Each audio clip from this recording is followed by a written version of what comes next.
Hello and welcome back to what I've always called Between Two Turns. I'm Survey, God of Inquisition, and in this series, I take adventurers and interesting people, bring them here to my extra-dimensional space outside of time and canon, and ask them questions about their life. Today's guest is a headstrong, ambitious, and confident man. Once head of forensics of the unusual circumstances of the arcane, Yarris Goldhorn. Let's welcome him in. Oh god, no, please, we can talk about this! Hello, Yarris. Ah, crap. I'm dead, huh?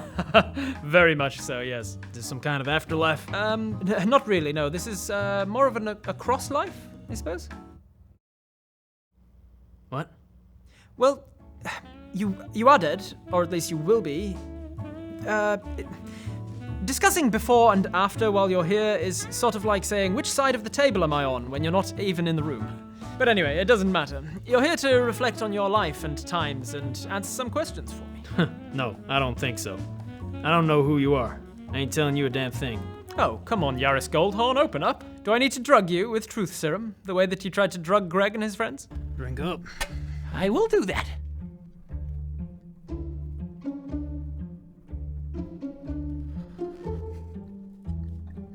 How do you know about that? I'm the God of Inquisition. What's your excuse? How did you seem to impossibly know things you shouldn't? Like the fact that Bartholomew Osiris Bladesong was very stealthily making his way to your home to look in your windows. How did I know? How did I possibly know that the guy who stepped out into the open of my garden from the exact portion of the tree line where he and his friends had just been discussing loudly what their plan was for the last 10 minutes? How that combines. I can hear you out there. Yeah, You're on my land. This will be your final warning. Then, when I expressly told them that I could hear them, they withdrew a couple feet into my woods and just kept on with the plan. I can still hear them. What did they go, like 20 feet back? So then, why not kill them immediately? Because I ain't no senseless murderer. You killed the miners. Hey, in self-defense. They attacked me first. Yes, but why did they attack you? Well, I don't know. They got all addled in the brain. I told them not to go and investigate some glacier up to the north, acting all weird and stuff, but they went anyway. Quite. Must have been something weird and evil in that glacier. There is a giant skeleton encased within ice. I walk just up to have a the little look and see what oil I and find dip here. my finger in it and just. Oh, tastes kind of like blood, but also like space. So then, why fight these guys? They seem to really want to give you the benefit of the doubt. Guys, give him the benefit of the doubt. Let's not jump to any conclusions here, guys, but... Greg, give it up! You know what? Screw it. I'm already dead. It's not like Leil can do anything to me for coming clean. Leil paid me to help him get rid of Calathak. Then, once I was no use to him anymore, tried to kill me. That's why I fled to the Deadfrost. I figured maybe if I could take him Barad-dûn, help him to take out another usurper of his throne, maybe he could trust me again. Let me return home. You want to live in this wasteland? I lived here for decades! He is my ticket home. Oh. Wow. Do you think you could have taken these guys in a different set of circumstances? You kidding me? Of course I could. I had some high-powered spells I didn't even get around to using. You ever heard of Steel Wind Strike, for one? So why not use them? Because I'm not a murderer! Well, Besides, by the time I realized I was losing the fight, it was too late to do anything about it. Maybe if they'd started the fight with the upper hand, come out the gate swinging as it were, maybe then I'd have pulled out all the stops. right. Like if, for instance, Barad-dûn had sent a fireball directly into your living room in the first couple of seconds. Yeah, like something like that. Wait, that was very specific. Did he almost do that? Oh, yes. I'm going big. I'm going fireball. Oh man, There's no coming back from that I'll stove. beat it. There's Well, no I can coming show back you from because with my handy dandy. Okay. I've got a bit of plan. Have all those bags. Holy shit.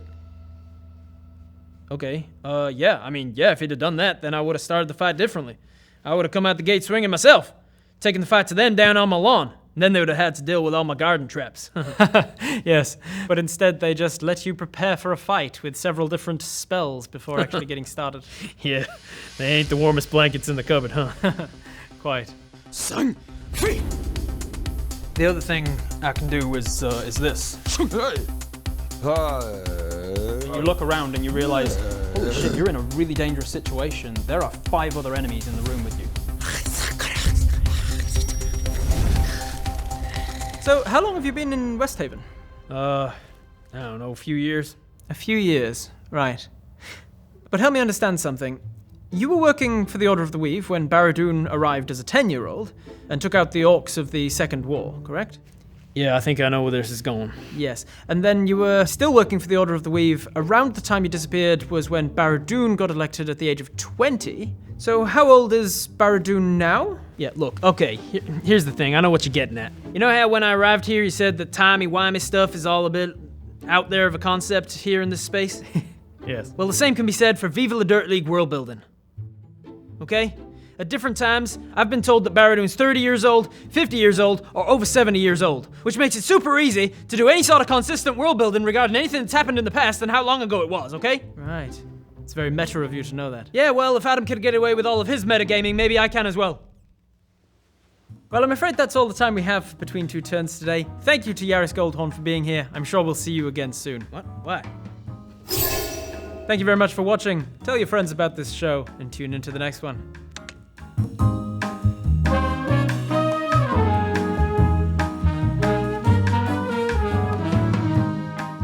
Rowan, it's a mouse pad! Who calls it a mouse pad? a flat clicker? It's a flat clicker. Oh my god, we're gonna confuse people at VLDL.shop by calling it a flat Oh my clicker! God, it's a VLDL.shop if you want to get a flat clicker. No, mouse pad. Who calls it a mouse Go pad? to VLDL.shop and get It's a a mouse horizontal motion stabilization Call it a pad. flat clicker! Because Go it's to flat, VLDL.shop and you click on it. and get a mouse pad.